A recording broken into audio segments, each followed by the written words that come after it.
Remove Mastercard from Instagram. Today we are going to talk about how to remove Mastercard from Instagram.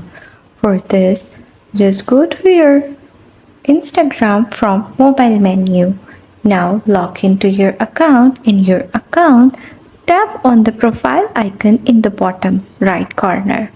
Now after tapping on it, you will be able to see all of these settings in your menu. Now tap on the settings option and you will be able to see this screen from here. Scroll down and tap on the option that says payment. In payments, you will see option that says add payments. Tap on it and from here you will be able to see all of the added methods.